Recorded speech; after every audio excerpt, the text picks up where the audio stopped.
Hey, what up everybody? This is Stephen Breach coming to you. Tonight on the WWE Network, they aired a special all about TLC. It came on right after Monday Night Raw. I don't know if you guys flipped over or not, but honestly, for a 22-minute special on TLC, I have mixed feelings about this. I thought it was a good special, but at only 22 minutes, they didn't show any complete matches. Only clips from, I believe, 5 matches. So, it was very, very fast-paced. They didn't really spend a whole lot of time covering the angles that led up to the matches. They didn't really cover a whole lot of time about what happened in the matches, where the guys went, and what happened to these guys because of the matches.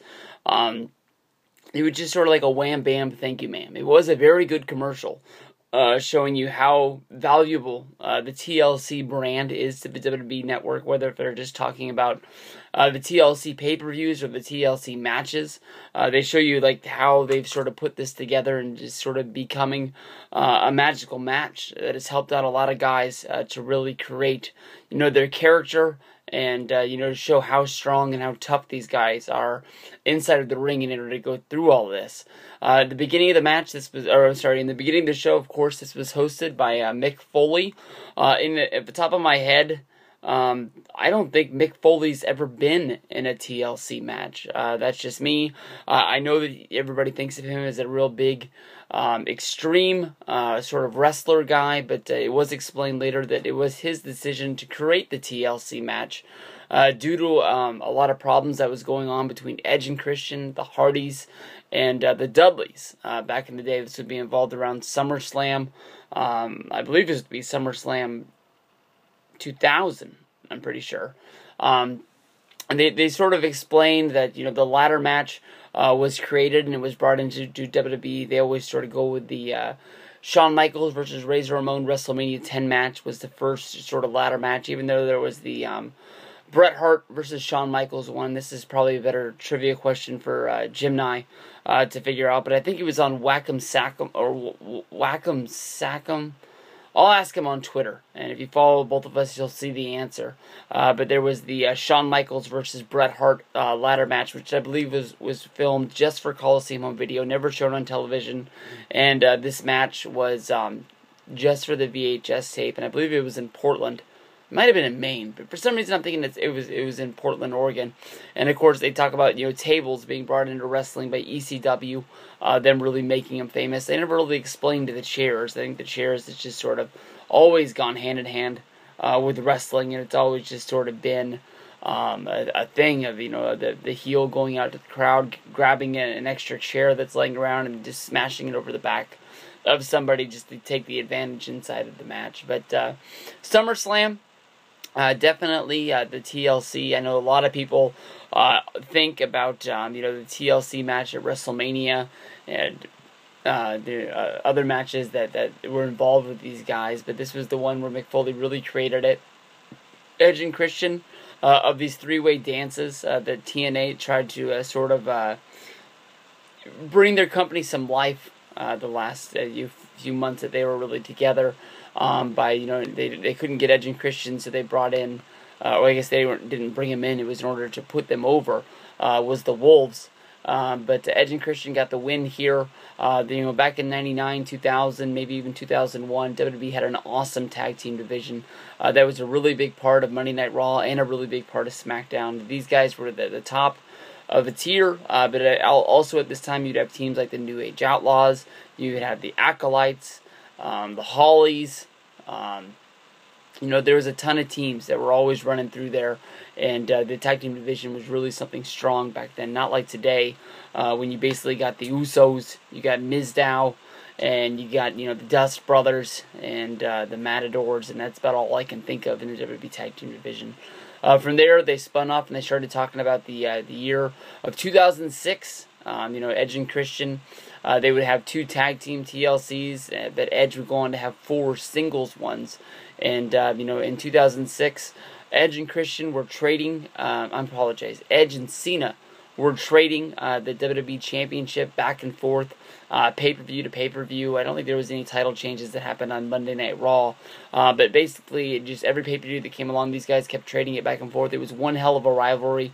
Really put both of these guys at the top of the list. If you go and you watch the Edge documentary that came out, they talked about it. A lot of people having a lot of doubts about Edge being a true main eventer. And, 2006 was the year that, really shot him up there, that really showed that he could carry the ball for WWE and really did deliver. Him cashing in the Money in the Bank caused one of the biggest Monday Night Raw ratings in a long time, with a live sex celebration. Of course, everybody, nobody really ordered the pay-per-view. Where Cena won the Elimination Chamber, and then Edge cashed in after him. Everybody probably just went over to WWE.com to check out the results, or went to their favorite dirt sheet site, saw that Edge had cashed in, and just was in so much shock with that being the first Money in the Bank cash-in. Nobody really knew. Nobody really knew what the rules were. If you had to announce the match, nobody knew that Cena was going to go through this Elimination Chamber match, and then at the end of it, Vince was just going to come out and say, we have one more match for the night, and here comes Edge cashing in and becoming the champion in no time at all. Unforgiven or 6 was sort of the end of the line for their feud. It sort of showed Lita hitting Cena with a chair shot, which pushed Cena into the ladder as Edge was about to grab a title, which shoved the table over for Edge to fall through a table, maybe even 2 tables on the outside, if I believe. Then the final nail in the coffin was Cena hitting the FU on Edge through tables, two tables waiting below from the top of the ladder before grabbing the belt and showing that he was the supreme guy. I think that this was the end of the Edge and Cena rivalry for the next little while. Hopefully Edge versus Cena will get a WWE rivalries, I guess you can say a episode coming up. From there they skipped all the way to Henry and Big Show. This of course would be a TLC 2011. I just watched this the other day. I can't really picture why I picked 2011 to watch, but it was a fun show. I think I sort of wanted to watch what happened with CM Punk after listening to the CM Punk podcasts, and of course the Vince McMahon one as well. CM Punk was very, very down on his year in 2011 when he should have been the main man in wrestling. He shot to the top of the popularity charts with the pipe bomb, him leaving WWE after Money in the Bank 2011 with the championship, and then coming back for SummerSlam. And from there on out, they didn't use him right. You know what I mean? Like, for a guy that's supposed to be the guy that everybody likes and everybody's getting rallying up behind, it just didn't work right. So I think I was trying to continue on with that because I'd watched a few of the 2011 pay-per-views as we've been going along, seeing like this doesn't seem like he's supposed to be the man. But at this one, it was Henry and Big Show. And at this show, it was a chairs match. I just watched this match.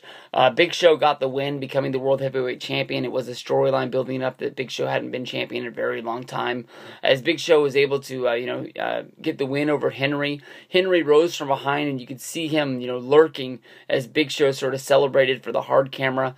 And then he came in and attacked Big Show. I believe he gave him a DDT onto a chair that was waiting below. Daniel Bryan came running down with the Money in the Bank briefcase as well as a referee. They started the match. He didn't even hit a move. He just ran over. He scooped the leg of the Big Show. 1, 2, 3, and Daniel Bryan became the new World Heavyweight Champion. He goes over to the side and he says, "This is for everybody who's supported me throughout the years. We've done it." And you would think he would, yes, but yeah, he wasn't there yet. It wasn't working. And then from there, we go to the Shield and their debut, coming in and helping out CM Punk, putting Ryback through the table, and then coming in and having the big, huge match at TLC. The next year, when it would be going up against Team Hell No, and Ryback, of course, Shield would get the win there and escape with it. TLC 2012, what a great show that really is. And from there, they finished up talking about the Orton and Cena match from last year. Of course, this was the to crown the champion of champions. This was the TLC match to sort of unify the World Heavyweight and the WWE Championship. Orton was able to get the win there, but this was one hell of a match with both guys going back and forth.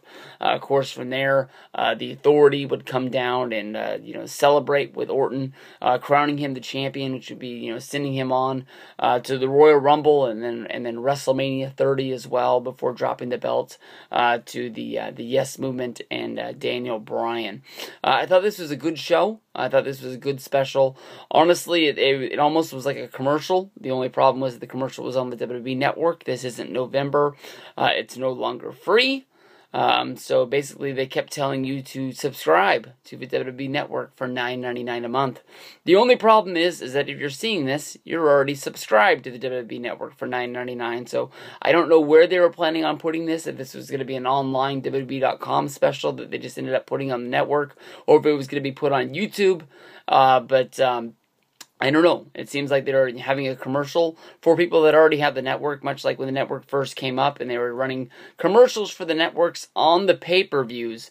And you would think that 75% of the people, if not more, watching the pay-per-view already have the network, and you're trying to sell them something they already had. It'd be much better if you were trying to sell them the $9.99 t-shirt from WWEshop.com. But that was me. Thank you, Mick Foley. Thank you for the WWE Network. I had a fun night after Monday Night Raw. 22 minutes of enjoyment, reliving TLC history. Peace out, everybody.